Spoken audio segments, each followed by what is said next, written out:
We continue now at the top of Daf Tzadi Beis Amud Aleph and Mesechet Yevamos. This is Yevamos Daf 92a.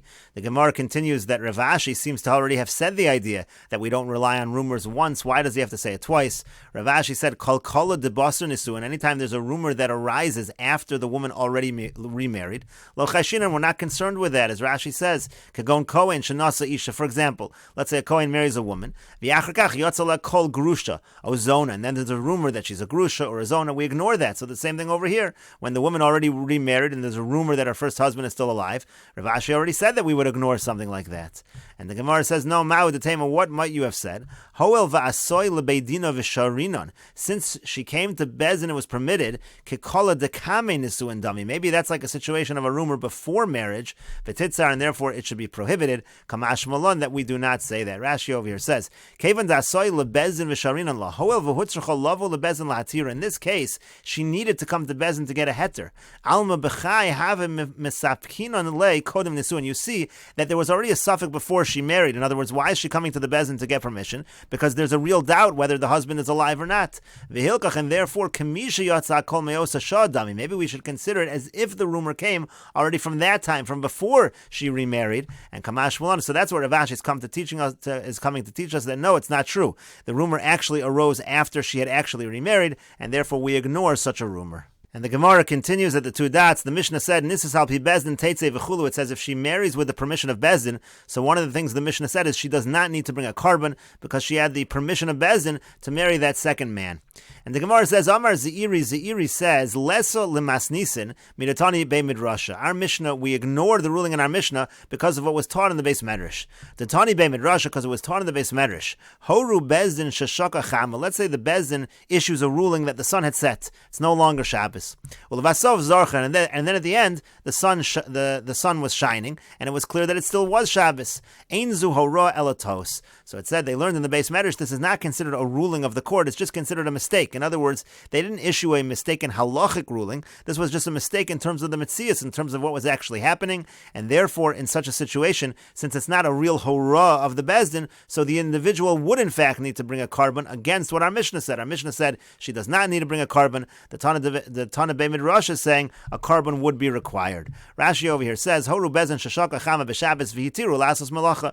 They issued a ruling that the sun had said and that it was permitted to do malacha. Ein zu hora lismoch aleh. This is not a hora that we rely on. V'livdor yachid shasa al piyam, and then we would say that an individual doesn't have to bring a carbon because he followed their ruling. Oimasut tzibur al piyam, or let's say the whole community would follow them. Ein mevian par kashar helam davar. They don't have to bring a par like other cases. Alakol echad kisbo seira she'ein zeh helam davar elatos. This is not considered a case of helam davar. This is just considered a mistake. Kisvurim shababa olam davar shaloba. They thought something a mitzias was true that wasn't true. Everybody understands at this point this was just a mistake in terms of the mitzias of what the Bezdin thought. Therefore, it's not considered a hora. And that's the argument over here. Also, we should make in our Mishnah. In our case, it was just a mistake. They thought he had died, meaning the husband. Now her husband is here. Everybody can see the husband is here. They were relying on the one aid, and therefore, again, if you're going to say that it was just a toast of the Bezdin, she still would need to bring a carbon.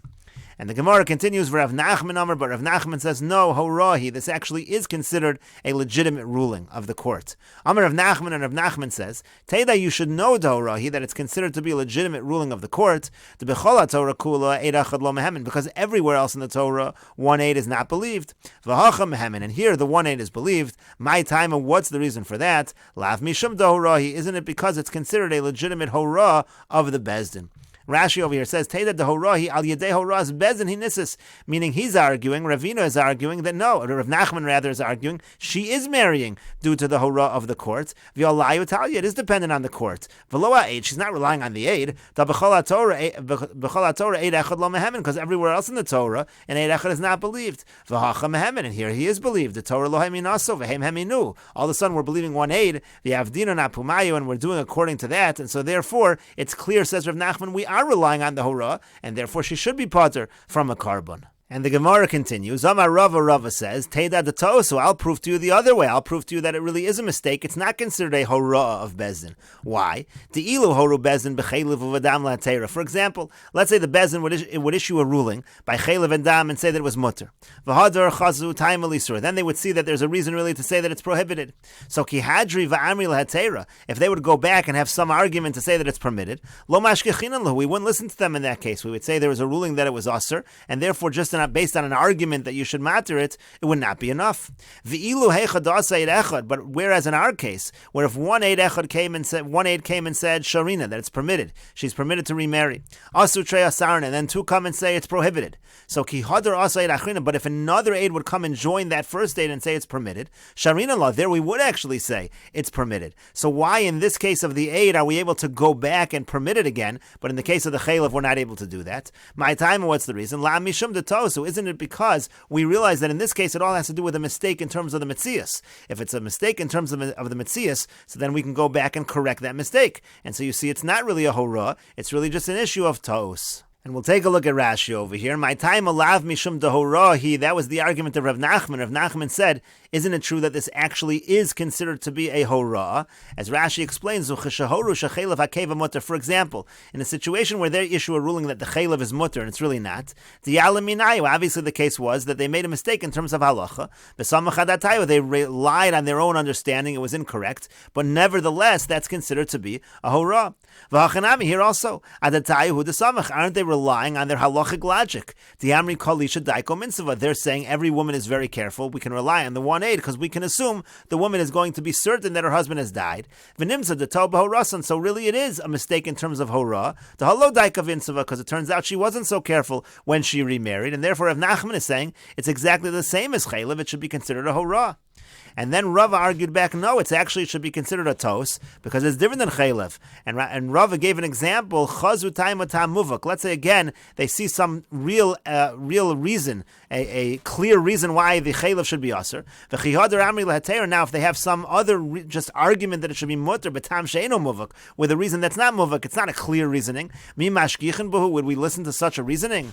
But over here, when it comes to the aid, asu trei v'asrua harei tam bar, if you have two people and say she can't get remarried, that's a clear thing not to get remarried. If another one aid comes and joins the first aid to say she could, and says now he died, we actually would permit it. We would rely on this one aid. My time, and what's the reason suddenly we're able to change back and forth? Because we'll say very simply, the first aid led us astray, and now this later one we're able to believe. Now, if the first aid that we had relied on was considered a hora, the adait in samchi, that we're relying on our halachic understanding. So when we saw that we were incorrect because now two Adam came, how could we go back to what we first thought? If the two Adam came and proved our original halachic ruling wrong, we wouldn't be able to go back. The fact that when one additional aid comes, we're allowed to change our mind again, that shows this has nothing to do with a halachic mistake, but this was just an issue of a mistake in Metzias, and that's why he argues again. That's why Rava argues that it's considered a ta'us. And the Gemara continues, V'af Rabbi Eliezer Savar, and even Rabbi Eliezer, he holds the tosu that it's considered to be a mistake. The Tanyas we learned in a brayser, Rabbi Eliezer says, Yikov hadin esahar, the law should pierce the mountain. V'tavi chatas shemena, and she has to bring a fat carbon chatas, meaning she does have to bring a carbon. It's not considered to be a ruling of the court and the court's fault, rather she has to bring a carbon. Yamr b'shlama de tosu, if you say correctly that Rabbi Eliezer holds it's a mistake, mishamachi masya carbon, that's like we said, that's why she brings a carbon. But if you say it's considered a real ruling of the court that she's following, amai masya carbon, why should she bring a carbon? And Rashi over here says, Yikov hadin esahar, the law should pierce the mountain, b'nisas al pi bezdin, meaning, when she marries with the permission of the court, lo aminan al pi bezdin hum iftar, we don't say, well, it was all through the court and she's parted from the carbon. Elahochan achar omek hadvarim, rather we follow the depth of the matter. V'aminan ta'usahu, and we say this was a mistake. The ayid samach, because we relied on one aid, v'tavi chata shmeina, she relied on the one aid, and now that turned out to be incorrect, so she has to bring a carbon chatos. But the Gemara continues, V'dilma kasaver Rabbi Eliezer yochid sha'asa b'horas bezin chayiv. How do you know that this is not considered a hora? Maybe Rabbi Eliezer holds that if an individual does something and it ends up being wrong, but the person does it on the basis of horas bezin, the person is still chayiv to bring a carbon. But to that the Gemara says it can't be. Imkain, if so, Ma Yikov Hadin Asahar, what's the expression that Rabbi Eliezer is saying that the law should pierce the mountain? As Rashi over here says, Imkain Ma Yikov Midatani Hachi, from the fact that he says this line, Mashma di ilo ma'ainin b'shapir l'fumriyata have a potter. That sounds like if we didn't really inspect the matter, she would have been potter from the carbon, and we have to look into the matter and realize, no, this was really a tos, and that's why she's chayiv in the carbon. And the Gemara continues at the two dots. The Mishnah said, Horua bezin li nase v'chulu. Let's say Bezin instructed her to remarry. So we said if the Bezin gave her permission, she doesn't need to bring a carbon if it turns out that her husband was actually alive. But let's say she didn't actually remarry. Let's say she went out and kilkala. She ruined herself, which we'll explain in a moment. So in that case, she would actually have to bring a carbon if it turned out that her husband was alive. And so the Gemara says, my kilkala, what does it mean exactly kilkala? What did she do instead of getting married? Rabbi Eliezer Omer Zinser. Rabbi Eliezer says she committed znus. In other words, she had relations with somebody not for the purpose of kiddushin, just for the purposes of znus. And again, then it turns out that the husband was actually alive. So as the Mishnah said, she has to bring a carbon. Rabbi Yochanan says, Almona l'kohen gadol grusha v'chalutza l'kohen hedyot. The case of the Mishnah is she got permission from the court to remarry, but instead of engaging in a kosher marriage, instead she was a widow and she married a kohen gadol, or she was a grusha v'chalutza and she married a kohen hedyot. And again, if it turns out that her first husband was actually alive, she has to bring the carbon. And the Gemara continues, Man damar zinsa, the one who says that she committed znus, kol shekein almana l'kohen gadol. Certainly the same halacha would be true if it was an almana l'kohen gadol, she'd have to bring a carbon. But man damar almana l'kohen gadol, the one who says by almana l'kohen gadol she has to bring the carbon, avol zinsa lo, but if it was znus, she wouldn't need to bring a carbon. My time, what's the reason? The Amra, because she could always argue, atonhu d'shavisin penuya, you're the ones that said I was a penuya. In other words, you're the one that said that I'm an unmarried woman, and I'm an unmarried woman, so I acted like an unmarried woman. There's no reason why I have to bring a carbon. And the Gemara continues, Tanya Kavasi de Rabbi Yochanan, we have a brisa that supports what Rabbi Yochanan said, meaning the case is Almana l'kohen gadol, Horua bezin lehinase v'holcha v'kilkala kagon, Almana l'kohen gadol, grusha v'chalutza l'kohen hedyot. Let's say the bezin gave her permission to remarry, and instead she went out and she corrupted herself, meaning it was an Almana that married a kohen gadol, or a grusha v'chalutza that married a kohen hedyot, exactly like Rabbi Yochanan said, Chayeves bekarban al kol bia ubia. She's chayev for a carbon for every single act of bia. Divrei Rabbi Elazar, that's Rabbi Elazar's opinion. The Chachamim and the Chachamim say carbon echad ala kol. She just brings one carbon on all of them, not on every single bia. Umodim Chachamim l'Rebbe Elazar. Now the Chachamim admit to Rebbe Elazar, Shem nisas l'chamisha b'nei adam. Let's say she married 5 separate individuals. Shechayev is bekarban al kol echad ve'echad. In that case, she'd be chayev a carbon on every single one. Hoel v'gufin muchlakin. Since it was separate bodies, it was separate individuals. There, the Chachamim would admit that she brings a separate carbon. And the Gemara continues with the Mishnah, Ha'isha shehalach ba'ala uveno l'medinas hayam. Let's say a woman, her husband, and her child go off on a trip l'medinas hayam. Uvo v'yomru la meis balech v'yachakach meis b'nech. And they come and they tell her, your husband died, and then your son died. So in other words, when your husband died, there was no chiyuv of yibum, because at that point in time, you had a child. V'nisis, so she gets remarried, she doesn't have to do yibum. V'yachakach, but then afterwards, amru la, they say, Terachiluf hayu hadvarim. It was actually the opposite. In other words, really, your son died first, and at the time that your husband died, you had no children, and therefore you should have done yibum. So the halach is, Tate says she has to divorce, v'havlad rishon v'achron mamzer, and the first child she has, and the last child she has, meaning all the children, this will be explained in the Gemara, they're all considered a mamzer. Amrullah meis benech v'yachrakach meis balech. Let's say it's the opposite. They tell her that your son died and then your husband died, in which case you're chayiv in yibum. V'nis yavman, she had yibum. V'yachrakach amrullah, and then afterwards they say to her chiluf hayo advarim. It was the opposite. In other words, again, really your husband died first and then your son died, and therefore you should not have done yibum. So again, the Mishnah says Teitze, she has to divorce. V'havlad rishon v'yachron mamzer, and the first and the second child are going to be considered a mamzer. Amrullah meis balich. Let's say they tell her that your husband died. V'nisas, and she remarries. V'yachakach amrullah, and then they say kayim hoya. Actually, he was alive. V'meis, but then he did die. In other words, at the time that you remarried, he was alive, but now he has died. So the halach is teitze, she has to separate from her new husband. V'havlad rishon mamzer. Now the first child that she had while the husband was alive, while her original husband was alive, is a mamzer. V'achron ain't a mamzer, but a later child that she had at the time when the husband was not alive is not going to be considered a mamzer. And the Mishnah continues, Amrullah meis balich v'niskacha. Let's say they tell her that your husband died, and she goes and she has a kiddushin. She doesn't marry the second man, it's just a kiddushin. V'achagach babala, and then her husband comes back. Muteres lachzer lo. She's allowed to return to her first husband. It was only a kiddushin with a second man. Aval bisha nasan lo achron get. Now, even though the last one, the second man gave her a get, lo pasla min kahuna, it doesn't pasla her from kahuna because she was really never married to the second individual. As Zu Darash Rabbi Elazar ben Masya, this was a drasha from Rabbi Elazar ben Masya, v'isha grusha me'isha.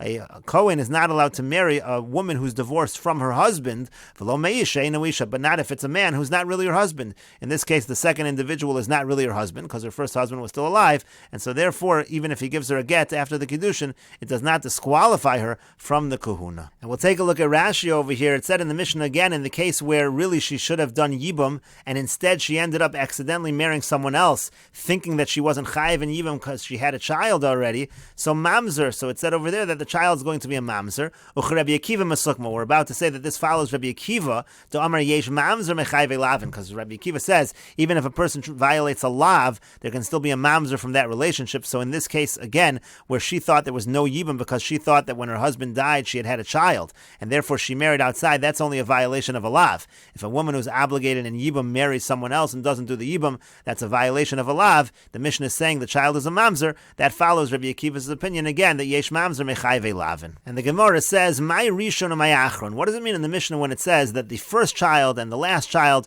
they're all considered a mamzer? Again, that's talking about in a situation where originally they come and they say that your husband died first and then your son died, and so she went ahead thinking she's not chayiv in yibum, she went and married someone else, and then they told her it's the reverse. So we said that both the first and the last child are a mamzer. What do we mean by rishon and achron?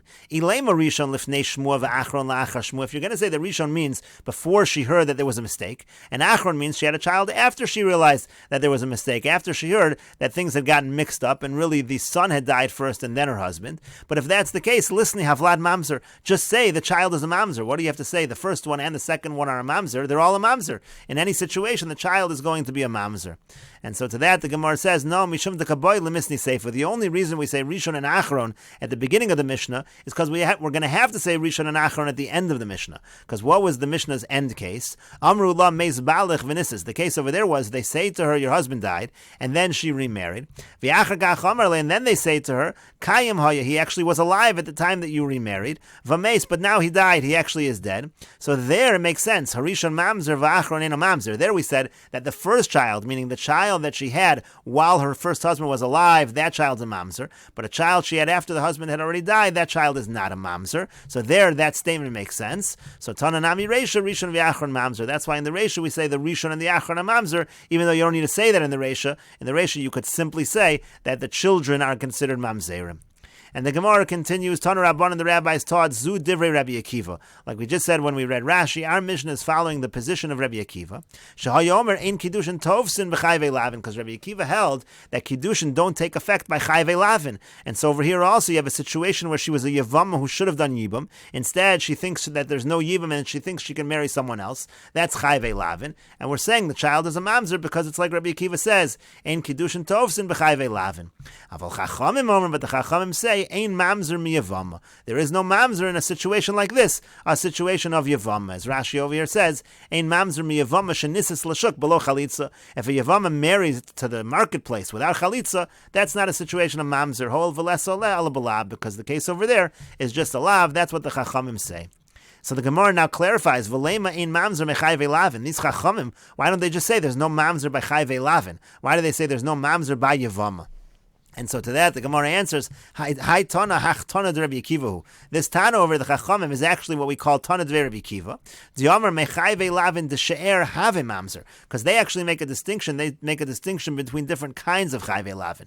They say that by chayvei lavin of she'er, meaning of relatives, there actually could be a mamzer. Mechayvei lavin grede, but if it's just chayvei lavin, for example, a Yevamot l'shuk, lo have mamzer. In such a situation, that's not considered mamzer. As Rashi over here says, Hai Tana v'Chachamim omer mein mamzer mamzer mi Yevama. The Chachamim over here are saying there's no mamzer by Yevama. Al masfir ludiesh chayve lavin shavlad mamzer mehen. It sounds like there are some chayve lavin where there is mamzer. So that is Tana Devei Rabbi Kiva. That's the Tana Devei Rabbi Kiva. This was quoted earlier. Dika Tana b'perak hacholetz aliv Rabbi Kiva do'amar. There is a Tana according to Rabbi Kiva that said earlier, yesh mamzer mechayve lavin to she'er demachmas korva. That if you have a situation of chayve lavin that has to do with relatives, there actually could be mamzer. Could go in Anus HaSaviv, for example, Anus HaSaviv Rabbi Yehuda damar koya lebalav. Rabbi Yehuda says Anus HaSaviv is a situation of a lav. B'perak nosin. Who can go nose his chalutza, so to koya lebalo yivna, also marrying his chalutza. V'lav de korvahu have a mamzer. If you have a lav, again, of a situation of a relative, then you're going to have a situation of mamzer. Otherwise not. That is the position of the Chachamim. Again, the Chachamim are the Tana Devei Rabbi Akiva. And the Gemara continues, Amar Rav Yehuda. Rav Yehuda says, and we'll continue with this discussion in the next video on Daf Tzadi Beis Amud Beis.